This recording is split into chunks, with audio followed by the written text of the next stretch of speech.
3번 문제예요.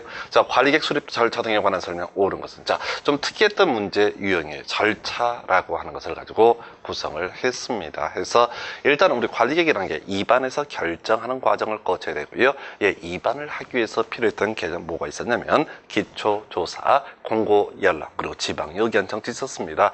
그다음에 결정하기 위해서 협의심의 등이 있는데 시험에는 이제 입안 쪽만 문제 구성이 되고 있죠. 그래서 일단은 이 관리객 전체로 봤을 때 입안이라고 하는 거 바로 기초조사해야 되고요. 주민의 의견 듣는 공고연락, 지방의 의견 정치 필요합니다. 자, 출제하는 포인트는 주로 사실은 어디서 문제를 삼고 있냐면 지구 단위 계획이라고 하는 거, 지구 단위 계획이라고 하는 것은 자, 이런 각종의 절차를 생략할 수 있다. 이게 출제 포인트가 돼요. 그런데 이 문제는 특이하게도 입안권자가 관리객, 용도지역, 지구구역에 관한 관리객을 입안하려면 지방의회의 의견을 들어야 한다. 자, 요게 답을 뽑았어요. 좀 특이했던 케이스고요. 자, 이 주제가 떴으면 그 다음에 우리가 예상할 수 있는 문제가 이거죠. 입안권자가 지구단위 계획을 입안하려면 지방의회의 의견을 들어야 한다. 틀린 표현 되겠습니다. 그래서 용도지역, 용도지구, 용도구역은 당연히 지방의회 의견을 듣게 돼 있는데 지구단위 계획은 의견을 듣지 않는다라고 하는 거. 2번 지문요. 5년마다 재검토가 되겠죠. 5년마다 재검토. 해서 이게 10년마다 해서 이런 것도 다 아니란 얘기야. 우리가 이제 공법에서 재검토 얘기가 나오는 게 이제 기본계획 관리계획 5년마다 재검토가 되겠고요. 광역도시계획은 수립 주기나 재검토 주기가 존재하지 않습니다. 그래서 사실 이 몇 년마다 재검토 이걸 갖고 답을 뽑을 때는 광역도시계획 파트에서 출제를 하고 있고요. 하여튼 자, 시험 지문에 숫자 기어 나옵니다. 그러면 비워두셔야 돼. 자, 나중에 숫자 물어보는 문제들 건필 용적률 허가구역 내 허가를 요구하지 않는 문제 이거 중요한 거 많단 말이에요. 그런 거 외우셔야 돼요. 그래서 일단은 자, 5년마다 재검토 답 아니고요. 3번 관리계획 결정은요 고시가 된 날부터 5일 후에. 자, 요 법 개정된 항목이죠.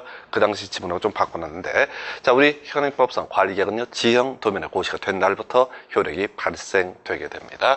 그 다음에 주민으로부터 관리계획 위반의 제안을 받은 자 요구하기에 앞서서 자, 주민은 위반할 수 없습니다. 대신 주민은 전체 관리계획 중에서 기반 시설의 설치 정비 계획 도로 만들어주세요, 학교 만들어주세요 요 얘기하고 지구단위계 제안을 할 수가 있다. 그때 나머지는 부차적인 쟁점이야. 그래서 이제 관련해서 주민이 위반을 제안을 하게 되면 그 제안자에게 부담케 할 수 있다라고 해서 원칙은 누구 부담한다?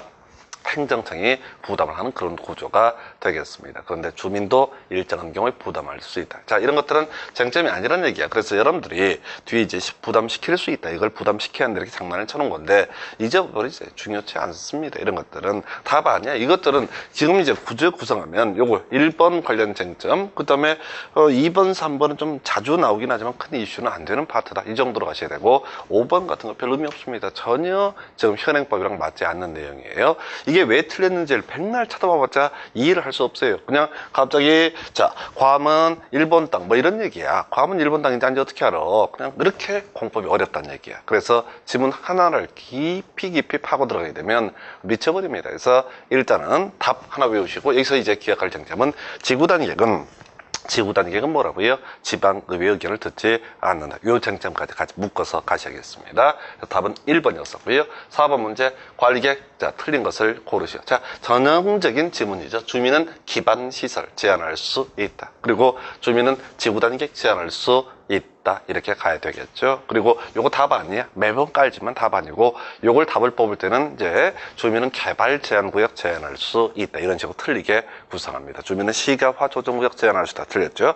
용도구역은 제한할 수 없고 기반시설과 지구단 계획만 제한을 할 수가 있습니다. 하나만 더. 자, 중요한 쟁점이죠. 시가화 조정구역 허가를 다시 받아야 한다. 틀렸습니다. 답이 되는 이슈예요. 자, 우리가 관리계획 결정 고시가 있게 되면 지형도면의 고시가 된 날부터 효력 발생하게 됩니다. 자, 그랬을 때 기존에 이제 건축 허가 등을 받아서 건물 짓던 사람 당연히 기득권 보호됩니다. 원칙이 도시군 관리계획 뒤에 보면 관계 없이 이게 나와야 되고 시가화 조정구역 등은 뭐야? 신고해야지 사업 또는 공사를 계속할 수 있다. 답은 2번이 되겠고요. 이거 21회 때인가 더 나오고 하여튼 더럽게 많이 나오는 거야. 시가화 조정구역 뜨면 뒤에 뭐라고요? 신고하여야 이게 되겠습니다. 그래서 이걸 과거에 문제 구성할 때는 지금 시가화조정구역 허가를 받아야 해서 틀리게 뽑았었고, 그 전에 답을 뽑을 때는 시가화조정구역 관계없이 해서 틀리게 뽑았던 바가 있습니다. 그래서 그 정도.